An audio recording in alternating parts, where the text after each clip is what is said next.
Hey, hey, Virgo. Welcome to your love and romance reading for June 2021. This is for Virgo, Sun, Moon, Rising, and yes, of course, Venus. I see in the comments a lot people are sick of love readings. Guys, if you're sick of love readings, you came to the right channel. You just clicked on the wrong video.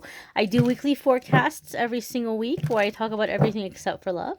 Once a month, I do a love reading, and that's what this is here. So, we're going to see what's going on here for you guys, Virgo, Sun, Moon, Rising, and Venus. What is happening for love and romance? One more shuffle. There we go. All right. Your first card here, my dears, is the Six of Swords. Okay, Six of Swords is going to be a card about getting away from drama, getting away from headaches, from hassles, from disagreements. So if you've been in an existing relationship and if it's been kind of stormy, you can expect that in June, things are going to start to calm down. Things are going to start to be able to put it behind you, find the common ground. There may even be plans of getting away together, some kind of trip, some kind of little vacation to be able to reconnect with each other and just kind of kiss and make up. Okay. In other energy, and this is not going to be for every single one of you. This is going to be for some of you. I feel, Virgo, don't get mad at me. I feel some of you have been really adamant about how you're never again going to have a long distance relationship. Like you're not going to do it. You're not going to do it. And I feel for some of you, Six of Swords is saying that somebody is coming in that they're going to travel to meet you or you're going to travel to meet them. And it feels to me very unexpected and very much just kind of like out of nowhere. Like this is just kind of happening out of nowhere. And so it feels to me like this is going to be someone who even is showing you a different way of looking at the world, a different way of looking at life. And I'm getting these messages as I'm looking at the cards. Those of you who don't know, I read intuitively. And so sometimes there's things about the picture that jumps out at me and gives me little symbolic messages. And I feel somebody is coming in for you guys where there's this travel that's opening up your mind, that's opening up the way that you look at the world, the way that you see people. Things aren't always so black and white. I feel this person is very mischievous. I would even say a little bit impish. Okay. And I would even say that this is someone that has a little bit of edge to them. This is an edgy person. This is an edgy person. This is someone that can be a little bit dark, not evil. I'm not talking about evil person. I'm not talking about somebody who is evil or who is sadistic or I'm not talking about somebody toxic, but someone who has some dark, right? And you might be more in the light or vice versa, right? You might be more in the dark and this person might be more in the light. And I just kind of feel like there's this synergy happening between you guys. And in some way you're sharpening one another. You're bringing about that aspect about one another. You're improving one another in some kind of way. So I just feel this is a really interesting, very someone for whom you're making an exception. I will say that, because I'm also getting the energy here where there's like this snow, like you've dug in your heels. You're like, I'm not doing it. I'm not doing anything long distance. But I feel someone is coming along for some of you where you're making an exception. For some of you, it could be through work. For some of you, it could be through some kind of support group or online community that you've become a part of. But I just feel this is someone who's really opening your eyes. The next card here is the Queen of Wands. Okay? And this can be how they're seeing you.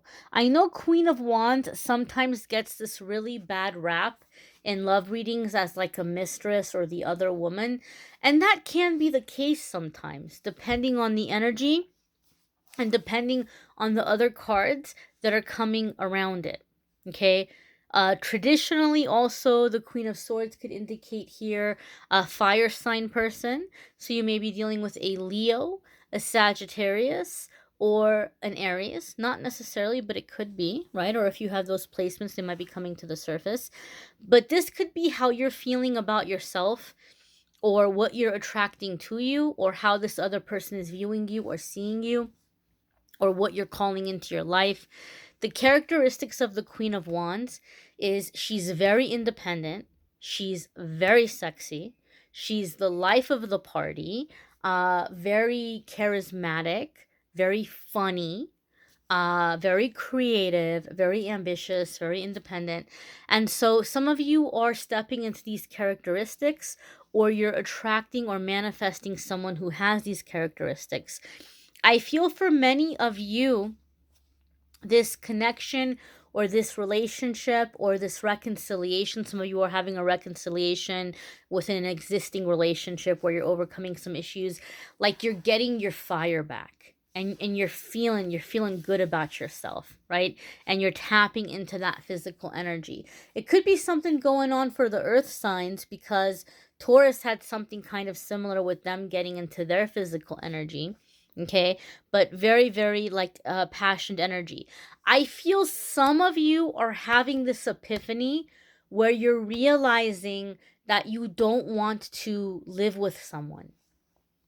You want a relationship, and you want companionship, and you want the relationship, but you don't want to live with someone.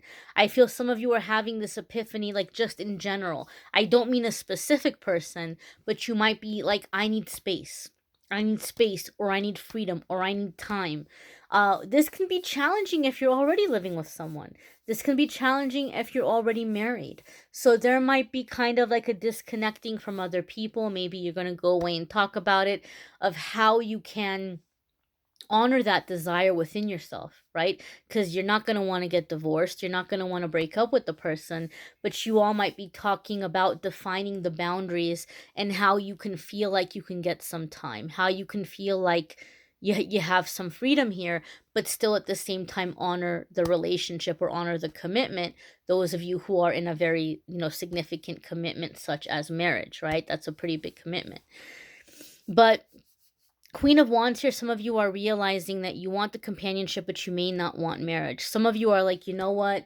Something long distance is perfect right now, because I'm busy. I'm on my grind. I'm on my hustle. I got my things I'm working on. And I want the connection. I want the companionship. I want the passion. But I also want to be able to focus on what I'm focusing on. So some of you are kind of playing around with uh like your love dynamic, or what your ideal relationship is. It might be changing for some of you. Your next card here is the Knight of Wands. Now, Knight of Wands could be somebody who comes in and out of your life, and somebody who gives like a how can I say this, an ultimatum, or is like rushing you or pushing you into a decision. However, I'm getting a very different vibe this time. Those of you who watch my readings, you may have heard me talk about the Knight of Wands as like an outdoor cat. I don't feel this is an outdoor cat. I feel this is, in this instance, this Knight of Wands is approaching the Queen of Wands, and is saying like, you are my queen. I am in service of you, right? I feel like there's this uh, loyalty. There's this loyalty, there's this devotion, there's this, how may I serve you? What may I do for you? Kind of energy.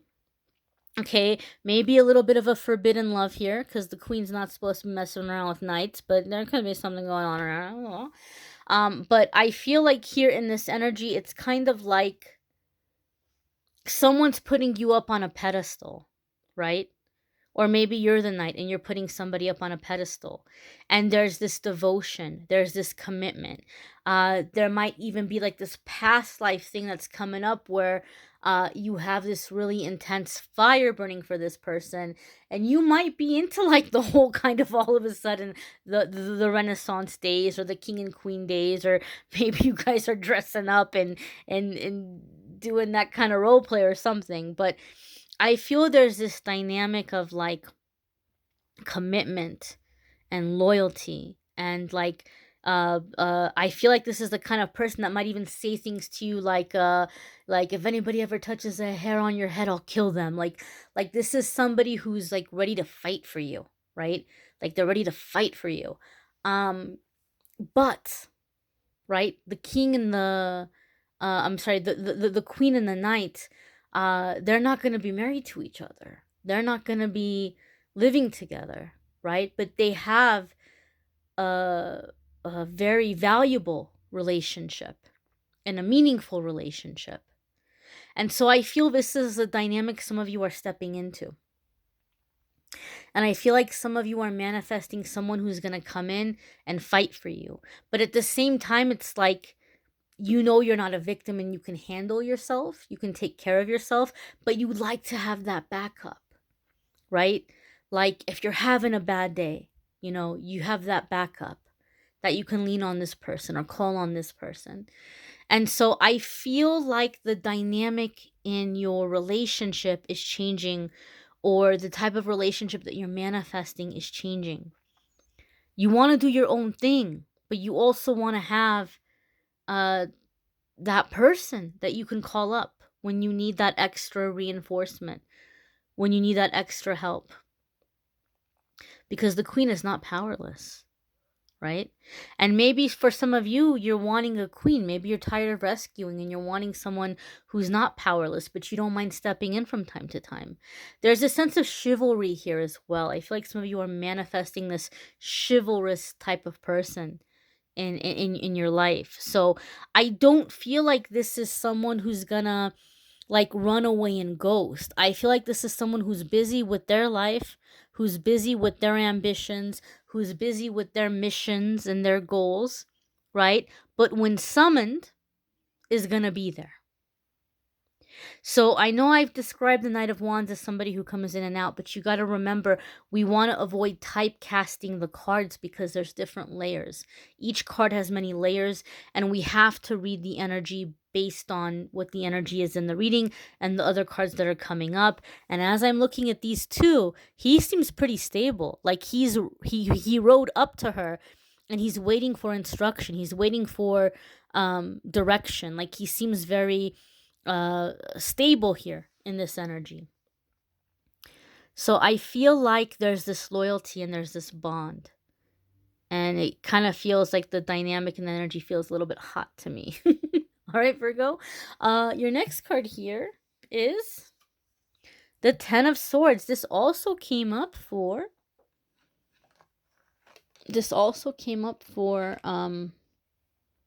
Taurus as well, right? And for them, their dynamic was this passion was helping them get unstuck, or that they're giving up certain addictions or self-medications, and they're kind of healing through passion.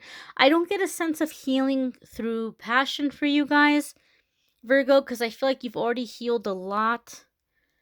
But I feel like you're making a decision to make a big permanent change in your life. This visit might lead to a relocation for some of you. Even though you might not be moving in with this person, even though you might not be marrying this person, even though you're like, I don't want to, like, I need my space. There could be, for some of you, you're making a permanent move and leaving the past behind you and getting a fresh start. Or leaving a relationship once and for all, or breaking out of a toxic behavior or toxic cycle. I do feel, Virgo, that some of you are breaking away from relationships, and I don't only mean romantic. This could be things happening in your family life or with your friends that has been blocking you in your love life or has been influencing your love life. But I feel, Virgo, some of you have had somebody in your life who has, and this applies if you're not a Virgo sun, even if you're a moon rising or Venus Virgo. You've had somebody in your life who kind of degrades you and insults you and like puts you down in some kind of way, like makes you feel small. And you're in this powerful energy, right? You're in this powerful fiery energy, and you're shutting it down, and you're shutting that person down, and you're putting physical distance between you and that person. So even if you're not up and moving far away, relocating, you may be distancing yourself from that dynamic.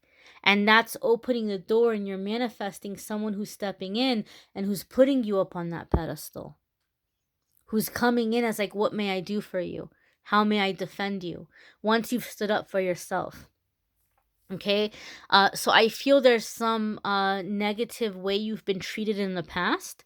And I feel specifically it's being yelled at, talked down to, insulted. And you're like, nope, I'm not doing it anymore. They're not gonna get to talk to me that way. They're not gonna get to treat me that way. Mm-mm. Mm-mm. Mm-mm. Mm-mm. And you're closing that karmic contract, you're closing that karmic cycle. It doesn't have to be an ex, it doesn't have to be somebody that you're married to or living with now. Like I said, it could be a family member or a friend. It could be a job where you're treated horribly, and you make the decision that you're going to find another job, and you find a different job, and you leave that place, and you leave that degradation, and your energy shifts, and you open up, and you're in this fiery powerful energy, and you're manifesting somebody who's coming to you with respect. Okay? Respect and devotion. Your next card here is the Lover's card. So there could be a Gemini in the mix for some of you. Not necessarily, but it could be, because the Lover's card is associated with the astrological sign of Gemini.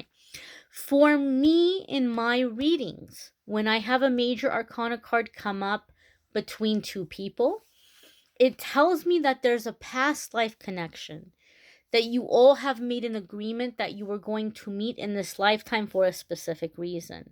Okay? Now, depending on what the major arcana card is, it tells me what the reason is. And the Lover's card, yes, it's love and romance. You all were meant to have this romantic relationship with one another. But it's also, a Lover's card is going to be about choices and decisions, where we have to decide which sacrifices are worthwhile and which sacrifices aren't worthwhile. And sometimes it's a decision that we have to make between the future and something from the past. Do we want to go backward, or do we want to go forward? So some of you are having someone from the past resurface as this new person is coming in. And you have to decide, am I going to go to the past, or am I going to move forward? The fact that the Ten of Swords is here, I feel fairly confident to say the majority of you are going to choose to move forward towards this new person. Okay? I also feel like the way that they're looking at each other, Virgo, even though you're in this strong, fiery, badass energy, and you've had to rescue yourself from a lot of things, and you're not a victim, I feel some of you are very hungry to be treated in a soft kind of way. You want that soft touch. You want those sensual kisses. You want the massages and the, oh honey, like kind of like you're kind of like you're wanting that, right? You're wanting that more sensual energy, that softer energy, the kisses, the cuddles, the massages, like I said. And so I feel like you're manifesting somebody who's coming in and like treating you that way. Okay, someone with what is that song, Slow Hand? some of you are some of you are manifesting that slow hand. But just kind of like just feeling that tenderness. You're wanting that tenderness, right? Even though you're a badass, okay? So I would encourage you to check out your moon sign, rising sign, your Venus sign, if this is neither of those, for a little extra information and see what resonates with you the most. You may need a private reading, which I'm more than happy to do for you. If you want to go to calendly.com/amethystangelite, you can schedule a private reading with me there. And my darlings, my dears, be sure to check out the weekly forecasts. I know love is something we all want to know about. The love readings can be fun. We all want love. We crave love. It's a part of being human. But don't forget the weekly forecasts. Don't forget about the other areas of your life. Podcasts will be regular again soon. I promise you. It's been chaos. I've been traveling. I've been relocating myself. I've had people coming in and out to visit. It's been chaos. So, trying to get that stability and get everything back in flow, get everything back on target again. And I thank you all for watching, liking, sharing, commenting, and subscribing. Bye, my dears.